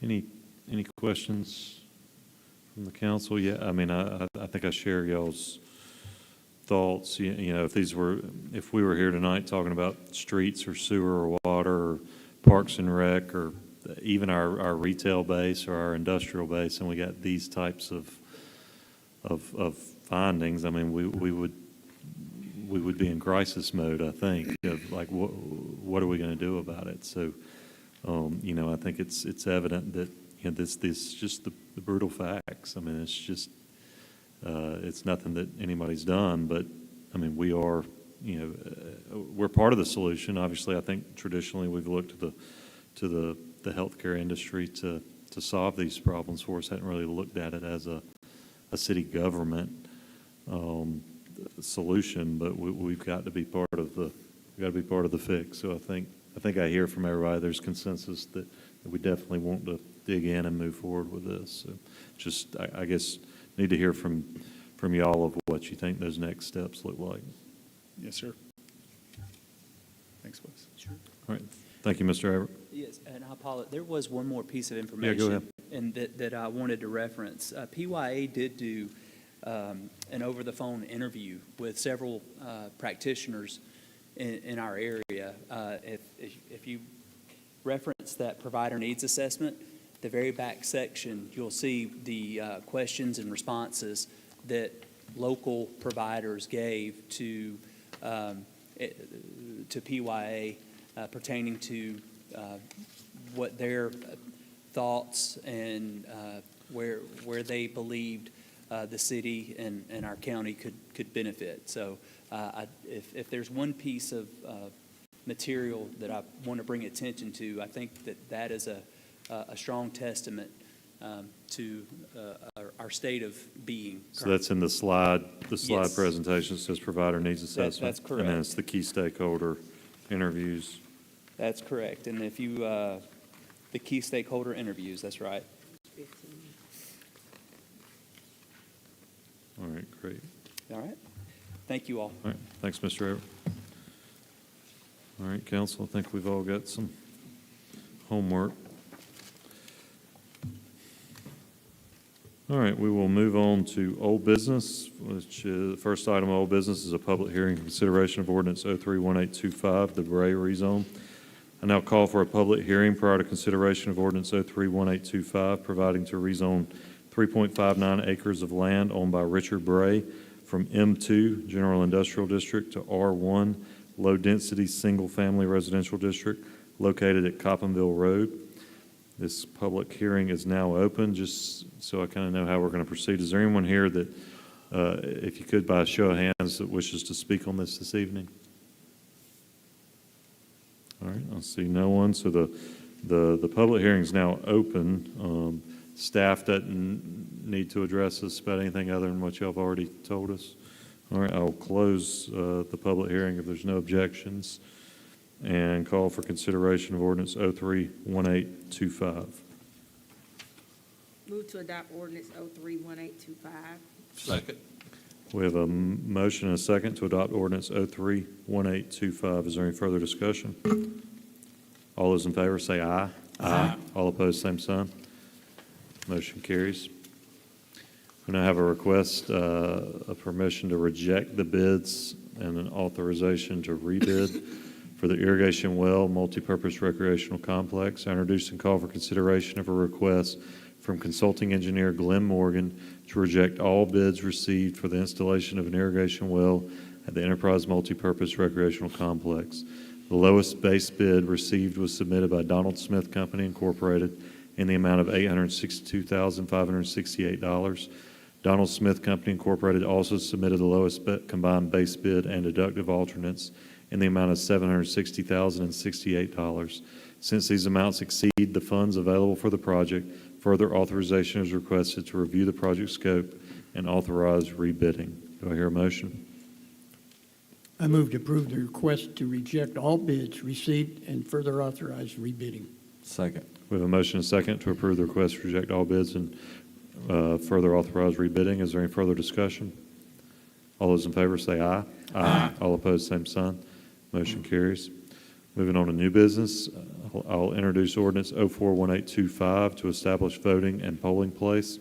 I introduce ordinance 041525, providing to establish EA Moose Hope Gymnasium, 421 East Lee Street, as the voting and polling place for all municipal elections in the city of Enterprise. We'll lay that over and consider it at our next meeting. I introduced ordinance 041525A to establish qualifying fees for the 2025 municipal election.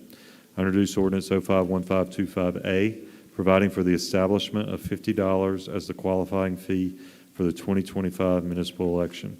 That'll also lay over till our next meeting. I introduced ordinance 041525B to establish use of electronic vote counting devices.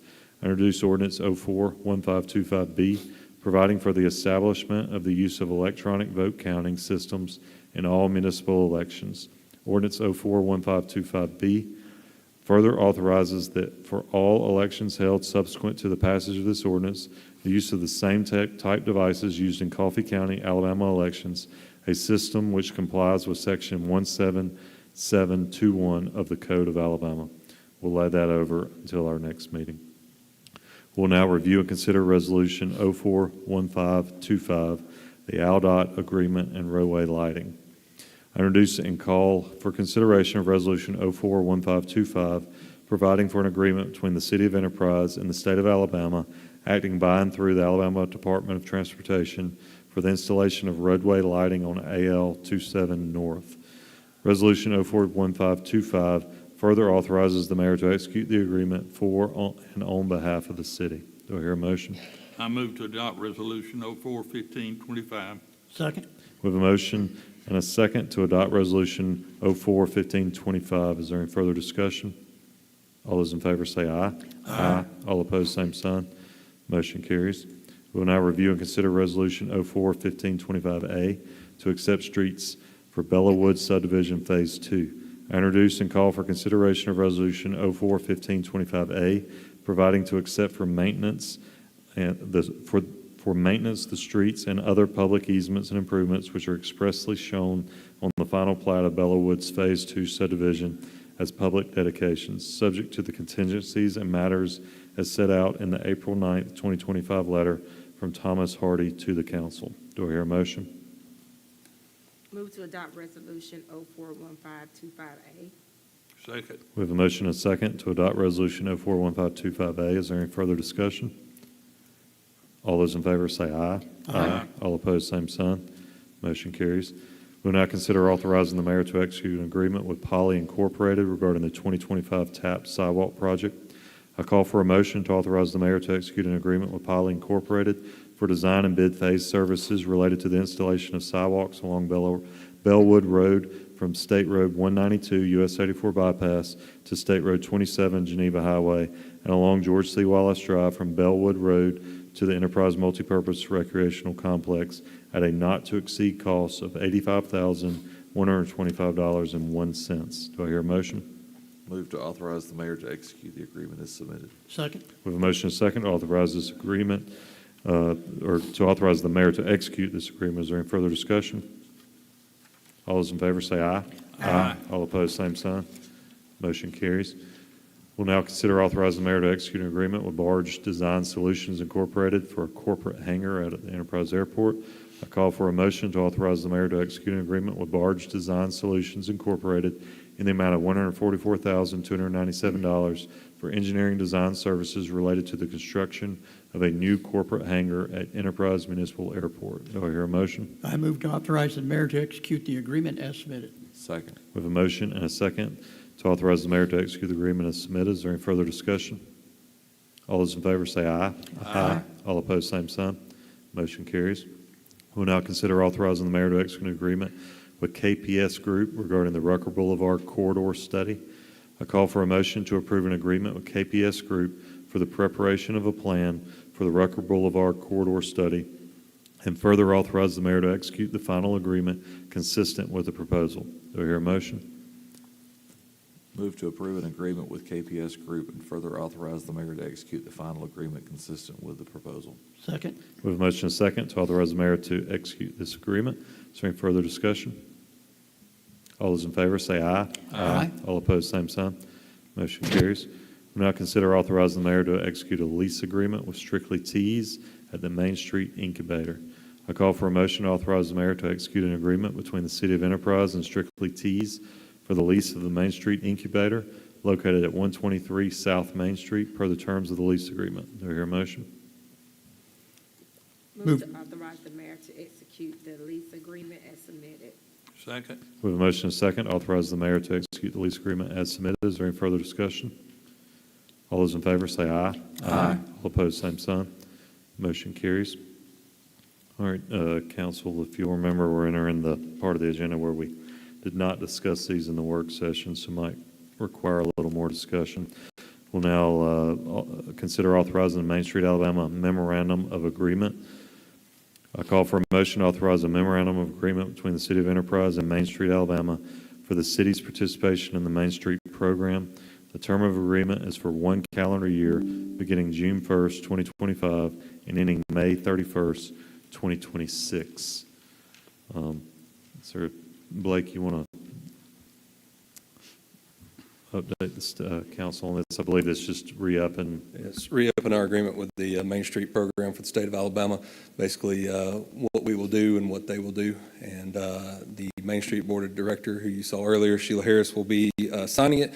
And I am proud to announce that we have hired a Main Street Director that starts next Wednesday, and that is Miss Lily McDaniel, and she will be the other signer on that. Awesome. All right, any questions of Blake, the council, before we consider this? All right, I'll entertain a motion to authorize the memorandum of agreement. I move to authorize the memorandum of agreement as submitted. Second. We have a motion and a second to authorize the memorandum of agreement. Is there any further discussion? All those in favor say aye. Aye. All opposed, same sign. Motion carries. We'll now consider a request of authorization to enter into a contract with Southern Earth Sciences Incorporated for asbestos testing. I introduce and call for consideration of a request from David Ewing, Grant Administrator, to enter into a contract with Southern Earth Sciences Incorporated in the amount of $675 per structure for asbestos inspection and testing of all properties slated for demolition and clearance under the 2024 CDBG demolition project. All inspection and testing fees will be paid for with CDBG grant funds. Other bids received are as follows: Environmental Material Consultants Incorporated at $850 per structure. Barry? Yeah, Mr. Ewing is the grant administrator for the CDBG project 2024. The city received a $400,000 grant, $50,000 match on that project, basically paying for the administration of the grant. But this was to demo approximately 57 structures or dwellings. That number for the estimated was based upon the last grant, what it cost us per structure, and factoring that back into the total grant amount. So that number could change up or down, but this recommendation came from Mr. Ewing to go ahead and get a professional service firm to come in and do the asbestos and lead testing, and it's his recommendation that we move forward with this so that we can do an on-call for them to get all the structures tested to move forward with demolition. All right, any questions of Barry? I'll entertain a motion. Move to approve the request to enter into a contract with Southern Earth Sciences Incorporated as submitted. Second. We have a motion and a second to approve this request to enter into a contract. Any further discussion?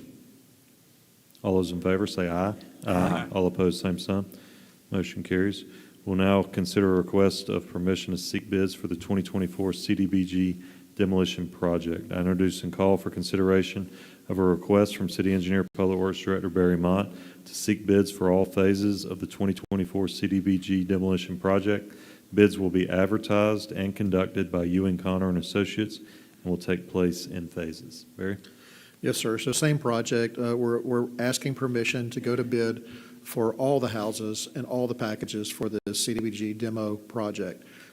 It'll be at the recommendation of Mr. Ewing about how big those packages are and how many houses we have set up that are signed up for the program, as well as those that get approved by ADECA, as well as having the asbestos and lead testing results back. So we'll get those in batches and put those back out for it. But this is just to give us permission to go to bid one time for the entire project.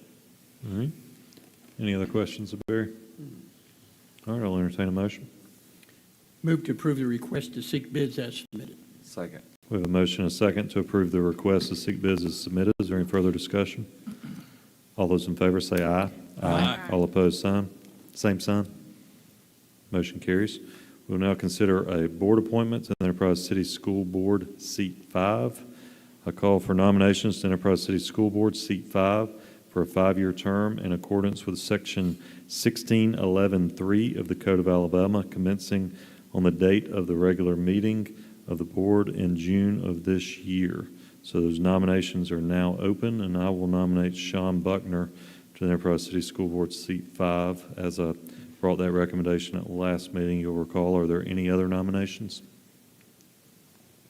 Make a motion that the nomination be closed. Second. We have a motion and a second to close the nominations. Is there any discussion on closing the nominations? All those in favor say aye. Aye. All opposed, same sign. Motion carries to close those nominations. I'll now entertain a motion to elect Sean Buckner to the Enterprise City School Board, seat 5. I move to elect Sean Buckner to the Enterprise City Board, School Board, seat 5. Second. We have a motion and a second to elect Sean Buckner to the Enterprise City School Board, seat 5. Is there any further discussion? All those in favor say aye. Aye. All opposed, same sign. Motion carries. We'll now introduce an ABC license request for Murphy USA 5690. Introduce a request from Murphy Oil USA Incorporated, doing business as Murphy USA 5690 for a retail beer and retail wine off-premise license only, located at 600 Bowleville Circle, Suite 9. Additionally, I'll call for a public hearing to be held at the regular meeting scheduled for May 6, 2025. Mayor Cooper, do you have a report for us? Thank you, Mr. President. What a busy, productive meeting tonight. From roadway lighting upgrades to new sidewalks and a new hangar, Brooker Boulevard corridor study, Main Street agreement, business investments, and more. I would like to highlight all of the work that has been happening here at Enterprise. Our citizens should be proud of all that is happening to invest in and improve our city. But our work is not done. City staff continues to work with the council on quarterly goals to make Enterprise a better place to live, work, worship, and play. I would like to give a special shout out to the dispatchers. It's the National Public Safety and Telecommunications Week. Our dispatchers of the calm and the chaos provide strength and uncertainty and serve as a critical link between those in need and those who respond. Thank you again to our Silverton Club for the work you do to better our community. We had a great turnout for the Easter at the Farmers Market, our spring showcase downtown. A reminder that Festival in the Park returns on May 3rd. This is a free, family-friendly event, and we hope you'll be able to join us at the park that day. Finally, we are looking forward to the pool opening at the new Recreation and Aquatic Center. I encourage all of our citizens to stop by to learn more about membership and take advantage of this new start of the art facility. Please note that the facility will be closed this Sunday for Easter. Stay up to date with what's happening by visiting our website, enterpriseal.gov, or by following us on Facebook. We'd also like to congratulate the young man representing the Boy Scouts of America. I assume he's working on his Eagle badge. So again, that's something to be very proud of. Thank you, Mr. President.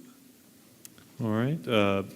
Let me say a comment real quick before we go into council. Member comments, something Mr. Goolsbee brought up between meetings was that we really, if y'all have your appointments, your nominations for your board slots, why don't we go ahead and during council comments, go ahead and let's put those out in the, make those public, and that way we'll stick with our, what is customary of us to put those out in the public dialogue for at least a meeting. And if not, and that's fine, you can do it at the next meeting, but we can go ahead and get some of these appointments out of our way. Ms. Rich? Sorry to put you on the spot for I didn't bring that, but I was going to nominate the individual that stated, I just can't think right now who that, I didn't. bring Jonathan, was that John. Gwen Gilly? No, I've got Gwen. It was on the airport, no? I Okay, can't don't remember. worry about it. We can do it I next. can just do it we can next time. meeting. I want to be accurate, so. Okay. You have any comments, Sonia? Oh, just thank everyone for coming. I certainly want to commend Mr. Jonathan on your pursuit with the Eagle Scouts. That's highly impressive. And commend our dispatchers. Thanks, Chiefs, for acknowledging them in that way. Mr. Brown, thank you, and also Mr. Marsh for coming before us. I do have a question, Mr. Marsh. I don't want to put you necessarily on the spot, but just, I think you mentioned that the trailer that you're interested in is $12,000. And I was just, if you haven't asked, I was going to ask someone on the school board, but have you brought that to the school board for that? Yes, ma'am. I've already discussed it with the principal, of course, the JROTC staff, and then we discussed a little bit at the school board about what our plan was at the VFW, and we're in a little bit of conversation with them as well. I wanted to look at the legalities to make sure that it was going to be legal for us to be able to do something like that. Do something like that mean to To give them a trailer that's going to be a tax-exempt trailer, I guess, because of the plate. And that's what we were looking at. But as far as it now being, since we started working on it as a donation from the VFW, then from everything I've heard, it's not going to be an issue on their end to accept it if we get this done. Mm-hmm. So I guess I'm getting at, are you seeking for it to be a donation from DFW because it's not an option for the school to purchase a $12,000 trailer? I have no idea if it is or not. Okay. I just gave them an offer that we were going to try to work this a few months back. Okay, thank you. Yes, ma'am. You got something on that, Jonathan? Not pertaining to the ROTC trailer, but you had asked a question, and I pulled up. Okay. Councilwoman Rich, you had the Airport Authority and the Library Board. For the Airport Authority, Ron Farrell had agreed to continue serving if you chose to nominate him, and Carolyn McInnes for the Library was willing to continue to serve. Let me come back with that on the next. Okay. All right, Mr. Goolsby? Well, I think Mayor Cooper covered it well, that we had a very busy meeting tonight covering a lot of things. I'd like to especially thank our department heads and all of our city employees for the hard work you do. And as far as my board appointments, I was supposed to have an appointment for the Zoning Board of Adjustments. And on that, we're going to move Lance Phillips up from this supernumerary seat 6 up to seat 1. So he would fill that slot. And then for the Mental Health Board, I was going to nominate Jeremy Mitchell. I think you all received a voluntary form that he had filled out, a service form. We did. All right. Does that conclude your comments? Yes, sir. Mr. Paget? Yes, we have covered an awful lot tonight between the work session and the meeting. Thank all of you that came and spoke to us. Interesting information here. I've been sort of looking over about bats that I didn't know, so thanks for providing that. And you all have a great night. Mr. Johnson? Yes, I'll get my board nominations out of the way. You should do that. Go ahead. Go ahead, Greg. I forgot to, I'm going to renominate Larry Milner, who is willing to continue serving on the incubator board for seat, I guess, seat 5 there. All right, Mr. Johnson? Okay, yes, I have to nominate, and you all should have gotten the applications, Waller Martin for the Incubator Advisory Board, and Gwen Gilly has agreed to stay on the zoning board for that. But I also like to thank everyone for coming. Thank you for all our citizens watching online. And I'd like to also congratulate my fellow citizens. It's a great organization. And thank you, Mayor, for allowing me to read that proclamation. I was proud to do that tonight. John, my fellow veteran from VFW, I just want to let you know I have talked to one of the board members, and they are talking to the principal up there. Please keep me involved in that. Thank you, Jonathan, for your service and for your projected project. It's awesome for Eagle Scouts. I never made it to Eagle, got close, but just let us know what we needed to support you, and I've already talked to Blake about it. Welcome, Allison, back there, our HR director, Allison Love, thank you, and welcome to our team. We've got an awesome team here of folks within the city, and whatever you need, I know I can speak for the council, we're here to help you do what you got to do. And thank you, everyone, and God bless. Yeah, I think everybody has covered it. My library board slot, I had a nomination for that. That was Matt Jordan. I believe everybody should have gotten a volunteer form emailed on that. So that's who I plan to nominate at our next meeting. And Jonathan, thank you for coming, and everybody else who came. Thank you all, and Allison. Allison and I know each other from a previous life, so we go way back, so I'm looking forward to working with her. Again, I know she will do a fantastic job, but that concludes our meeting for tonight. We are adjourned until 5 p.m. Tuesday, May 6th for a council work session, immediately followed at 6 o'clock by a council meeting. We will see you then. Good night.